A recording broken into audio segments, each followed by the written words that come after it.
ਉਹਦੇ ਵਿੱਚ ਤੇ ਨਹੀਂ ਸੀਨ ਆਇਆ।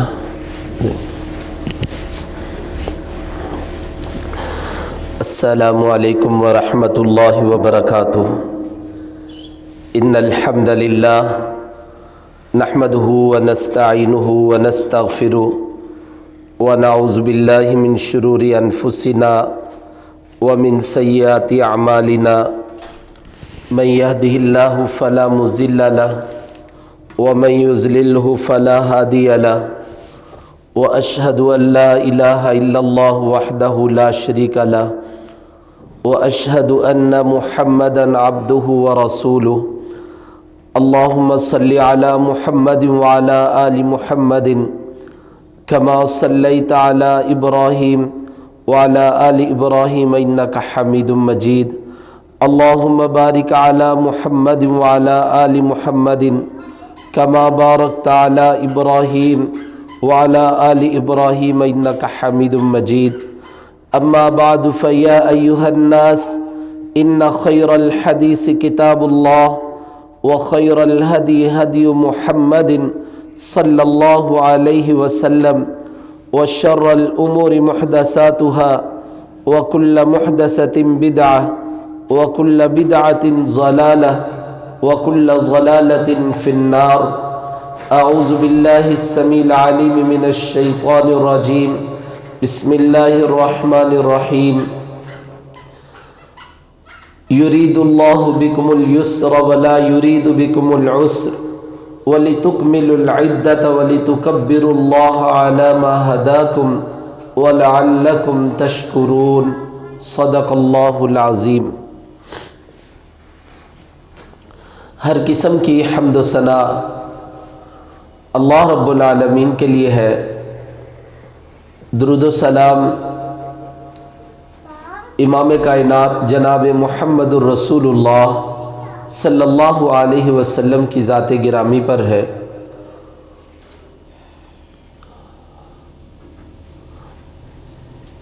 حضرات ذی وقار، رمضان المبارک کے ایام بڑی تیزی کے ساتھ گزرتے چلے جا رہے ہیں۔ آج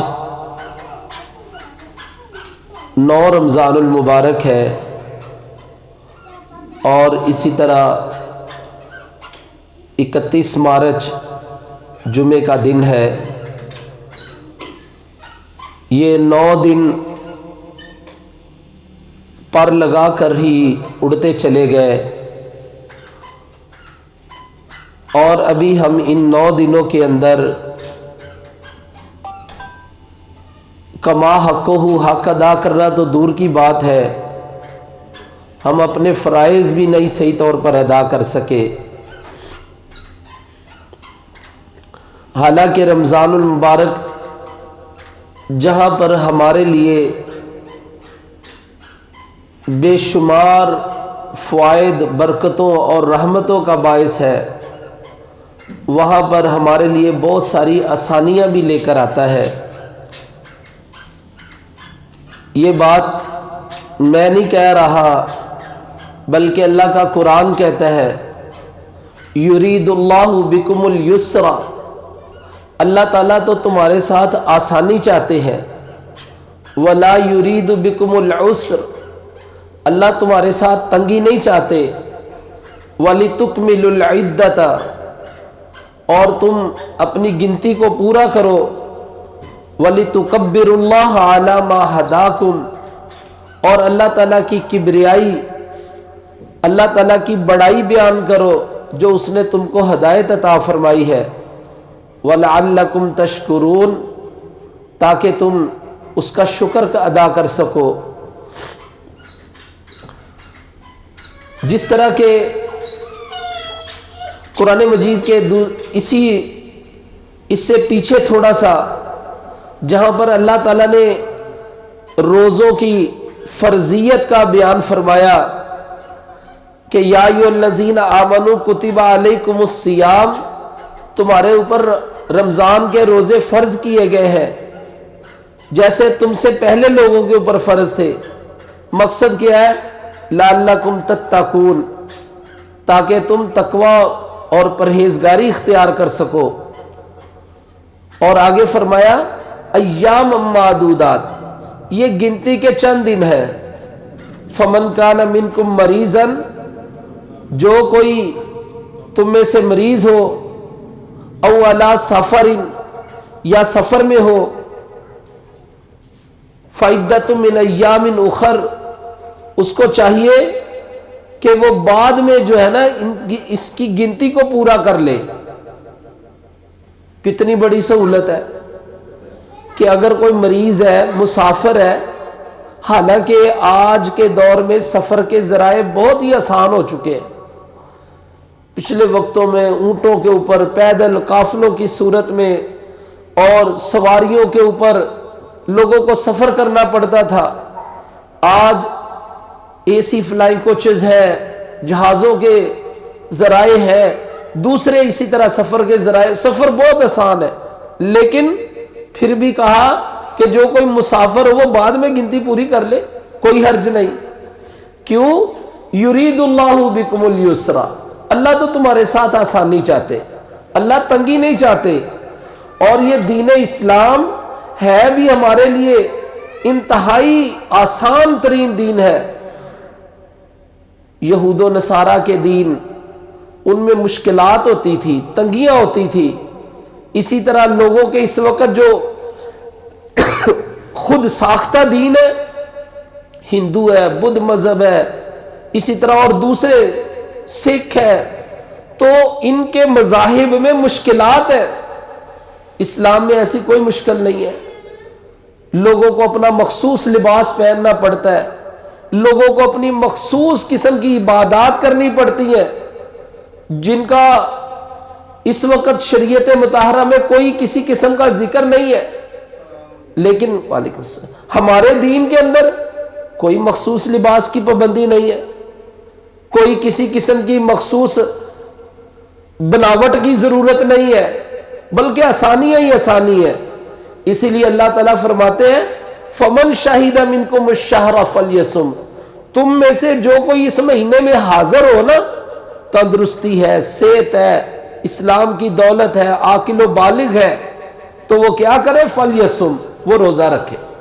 ومن کان مریضا، پھر دوبارہ کہا، دوبارہ سے تکرار کے ساتھ بات کو دہرایا، ومن کان مریضا، جو کوئی مریض ہو، او علی سفر، یا سفر میں ہو، فعدۃ من ایام اخر، وہ دوبارہ بعد میں گنتی پوری کر لے اپنی۔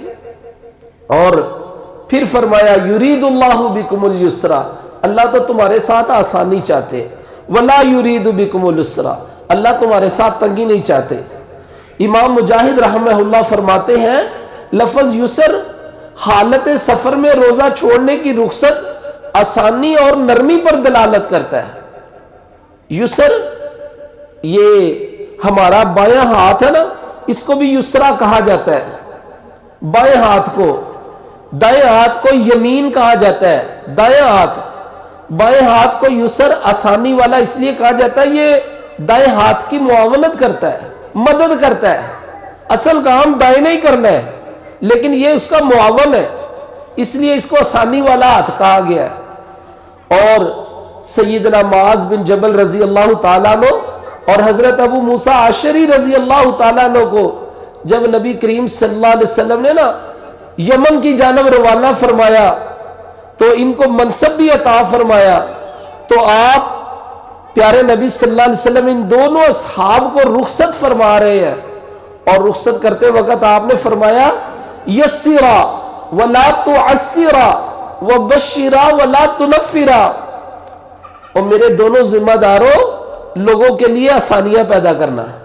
تم گورنر بن کے جا رہے ہو، ذمہ دار بن کے جا رہے ہو، تم لوگوں کے لیے آسانیاں پیدا کرنا، ولا تعسرا، لوگوں کے لیے تنگیاں پیدا نہ کرنا، بشرا، لوگوں کو خوشخبریاں سنانا، ولا تنفرا، لوگوں کو متنفر نہ کرنا۔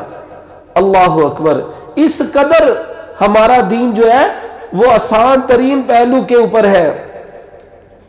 سیدنا انس بن مالک رضی اللہ تعالیٰ عنہ حدیث مبارکہ بیان فرماتے ہیں کہ ایک دن نبی کریم صلی اللہ علیہ وسلم نا وہ نماز کے لیے آئے، تو آپ کے بالوں سے پانی کے قطرے گر رہے تھے، یعنی آپ نے ابھی تازہ تازہ غسل کیا ہوا تھا، پانی کے قطرے گر رہے تھے.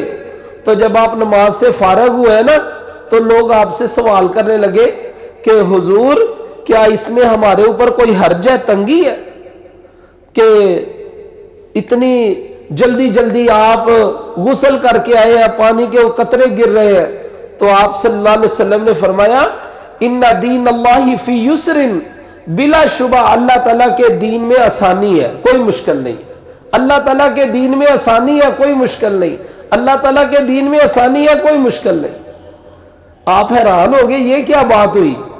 بات اس طرح ہے کہ اگر صبح سحری کے وقت کسی شخص کے اوپر غسل واجب ہے، وہ ایسی حالت میں ہے غسل ضروری ہے، ادھر سے سحری کا ٹائم جو ہے وہ ختم ہونے والا ہے، اس کو چاہیے پہلے سحری کر لے. یہ نہ ہو کہ غسل کرتے وقت سحری کا وقت گزر جائے تو بعد میں اس کو جو ہے وہ پھر لمبا روزہ رکھنا پڑے، 8 پہرا جنہوں کہندے ہیں. تو وہ پہلے سحری کر لے، سحری کرنے کے بعد میں غسل کر لے. اتنی آسانی ہے. لوگوں کے ہاں یہ ہے ذہن پایا جاتا ہے کہ جس کے اوپر غسل واجب ہے نا وہ زمین پر پاؤں نہ رکھے، کہیں زمین ہی نہ جل جائے. ایسی بات نہیں ہے، بلکہ دین کے اندر بڑی آسانی ہے، سہولت ہے. قرآن مجید میں ایک جگہ پر اللہ تعالیٰ فرماتے وَمَا جَعَلَ عَلَيْكُمْ فِي الدِّينِ مِنْ حَرَجٍ، تمہارے دین میں کسی قسم کی کوئی تنگی نہیں ہے. اللہ نے تم کو ایسا صاف ستھرا پاکیزہ اور آسان ترین دین عطا فرمایا جس میں کوئی تنگی نہیں. شاید کسی کے دل میں خیال آ جائے یار یہ روزہ تنگی ہے، صبح سے لے کے شام تک بھوکے پیاسے رہنا ہے، یہ بھی کوئی بات ہے. تو بعض لوگوں کی خواہش ہے کاش کہیں سارا سال ہی روزے ہوتے، یہ بھی خواہش ہے. فرمایا لا یکلف اللہ نفسا الا وسعها، اللہ تعالیٰ کسی جان کے اوپر اس سے زیادہ بوجھ نہیں ڈالتے، کسی جان کو اس کی مشقت سے زیادہ، اس کی جسمانی قوت سے زیادہ اس کے اوپر بوجھ نہیں ڈالا جاتا. اللہ اکبر. اور تیسری جگہ پر اللہ تعالیٰ فرماتے ہیں یرید اللہ ان یخفف عنکم، اللہ تعالیٰ تو چاہتے ہیں کہ تمہارے اوپر سے جو بھار ہے وہ ہولا کر دیا جائے، تمہارے اوپر جو تنگیاں ہیں وہ کم کر دی جائیں. جیسا کہ میں نے بتایا پچھلے لوگوں کے اوپر بہت زیادہ تنگیاں تھیں. مثال کے طور پہ وہ رات کو سونے سے پہلے ان کو روزے کا کھانا جو تھا، صبح کا سحری کا ہمارا جو کھانا ہے وہ رات سونے سے پہلے پہلے کھا لیا کرتے. جس وقت کھانا کھا لیا ان کا روزہ شروع ہو گیا. اسی طرح ایک شخص آیا تو اس نے بیوی سے کہا کھانا بناؤ، بیوی کھانا بنانے لگ گئی، اس کی آنکھ لگ گئی. تو وہ جب اسی طرح اس کا روزہ شروع ہو گیا تو وہ اب اس کی طبیعت خراب ہو گئی، اس سے برداشت نہ ہوا. اللہ تعالیٰ نے ہم کو سحری عطا فرما دی کہ تم سو کر جب دوبارہ اٹھو پھر اٹھ کے سحری کھا لیا کرو. اور ساتھ ہی یہ بھی فرما دیا کہ یہ جو سحری ہے نا روزہ نہ بھی رکھنا ہو تب بھی اس کے کھانے میں برکت ہے، سحری کے کھانے میں برکت ہے. اللہ اکبر. سیدہ عائشہ رضی اللہ تعالی عنہ فرماتی ہیں اللہ اکبر کہ ایک مرتبہ نا میرے پاس ایک عورت بیٹھی ہوئی تھی، تو نبی کریم صلی اللہ علیہ وسلم گھر میں داخل ہوئے تو آپ نے پوچھا عائشہ یہ عورت کون ہے؟ میں نے کہا اللہ کے رسول یہ عورت بڑی صوم و صلات کی پابند ہے، یہ ایسے ہے فلاں فلاں، بڑی عبادت میں محنت کرنے والی ہے.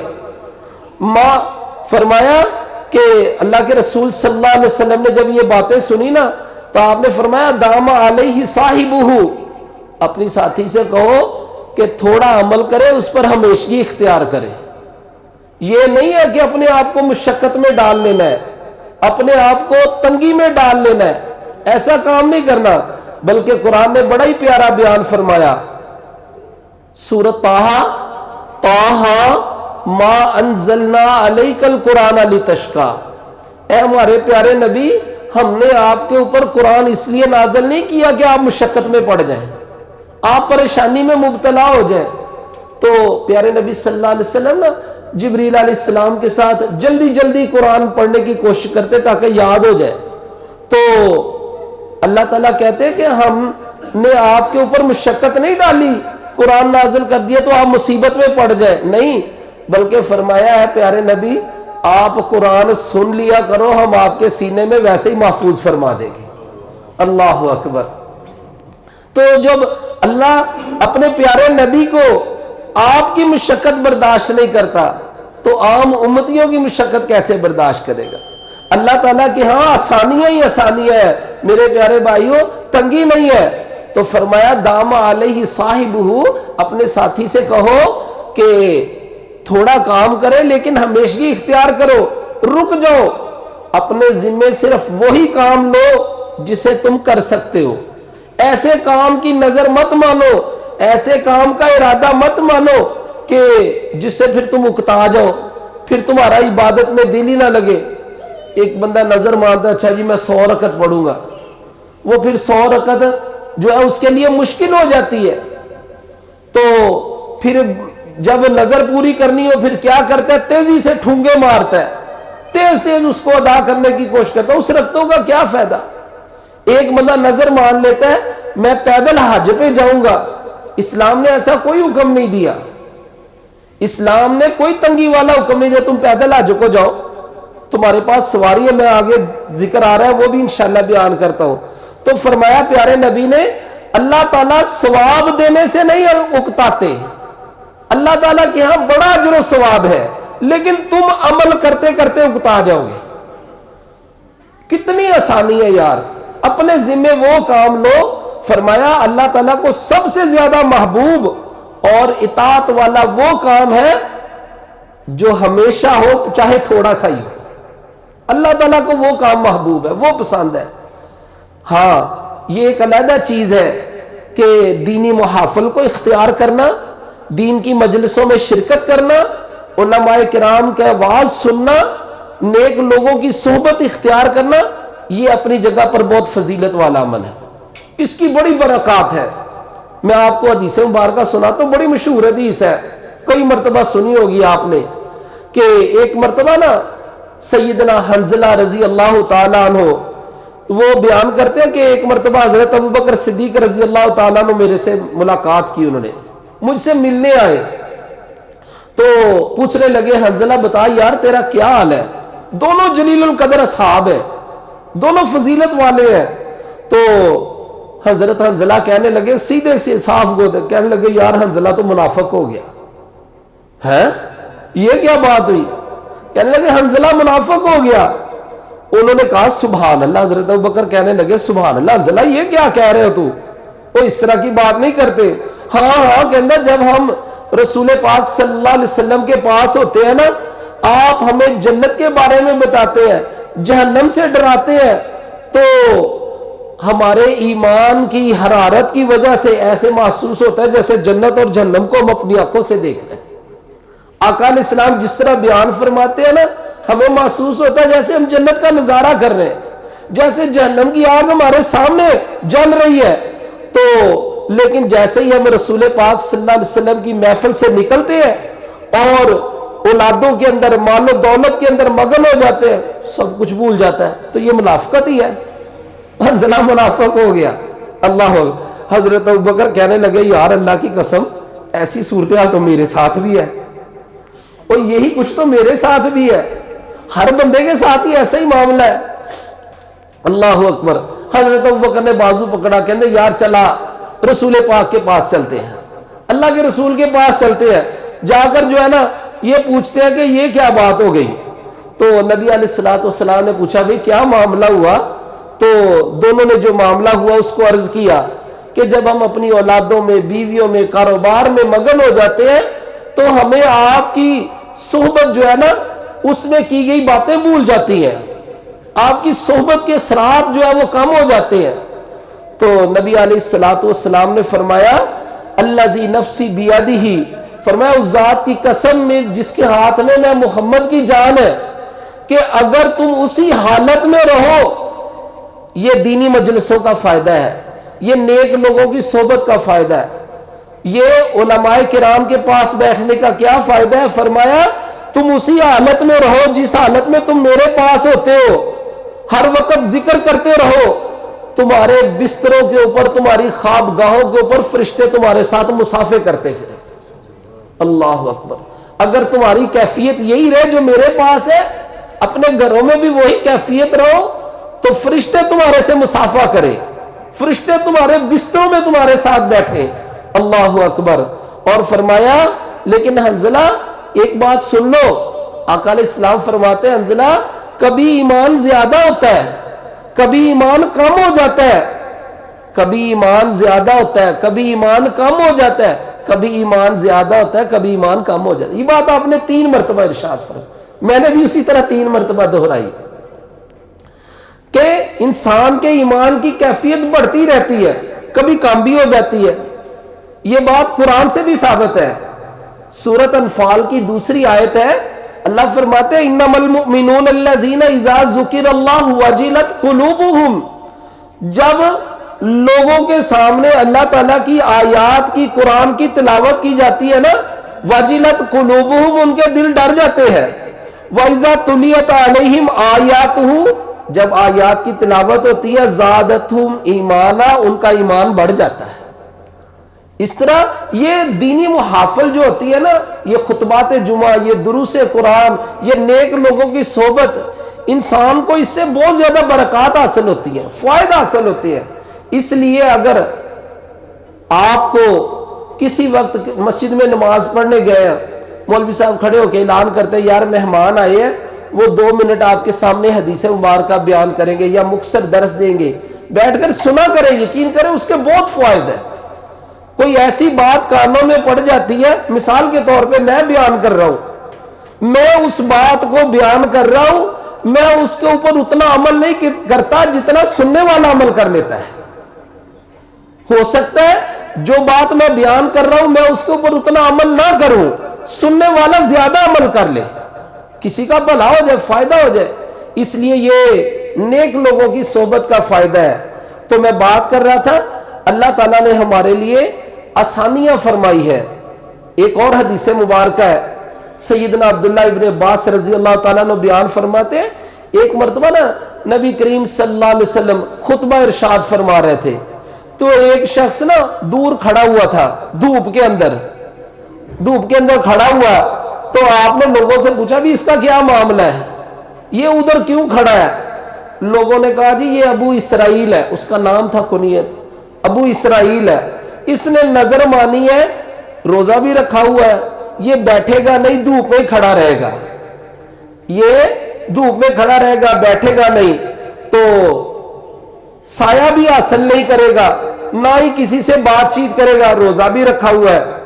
تو آقا علیہ الصلوۃ والسلام نے فرمایا مروہ فلیتکلم، فرمایا اسے کہو بات چیت کرے، بیٹھ جائے، سایہ حاصل کرے، ہاں اپنا روزہ مکمل کر لے۔ ایسی اسلام میں کوئی تنگی نہیں ہے تو پجکھلونا جی میں جا کے میں نے کسی سے بات نہیں کرنی۔ آپ کے اوپر کون سا اللہ تعالیٰ نے ایسا کوئی حکم نازل فرمایا؟ حضرت وہ زکریا علیہ السلام کے بارے میں آتا ہے، جب ان کو فرشتے خوشخبری دینے آئے نا بیٹے کی، تو انہوں نے کہا میں تو بوڑھا ہو چکا ہوں، میرے بال سفید ہو چکے ہیں، سر میں راشا ہے، میری بیوی بانج ہے، تو تم خوشخبری دے رہے ہو، یہ کیسے ہوگا معاملہ؟ وہ کہتے جی اللہ جو چاہے وہ کر سکتا ہو۔ فرشتے کہنے لگے اللہ ایسے ہی کرتا ہے، اللہ ایسے ہی چاہتا ہے۔ اچھا کہتے پھر کوئی نشانی دے دو، کوئی نشانی دے دس دو۔ فرمایا سلاسہ لیال سویہ، آپ 3 رات کسی سے بات نہیں کر سکیں گے، یہ ہوئی نشانی۔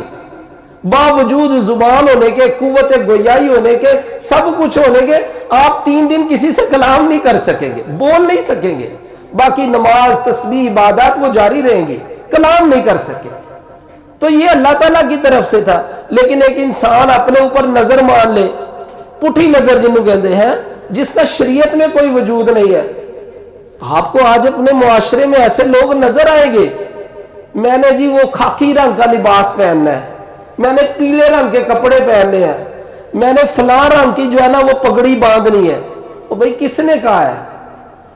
میں نے اتنی لمبی لمبی لٹیں رکھنی ہے، وہ کبھی دھوئی نہیں، کھولی نہیں، جوئیں پڑی ہوئی ہیں ان کے اندر، گندگی ہے ان کے اندر، خارش زدہ ہے، لیکن یہ کون ہے جی؟ یہ ولی اللہ ہے۔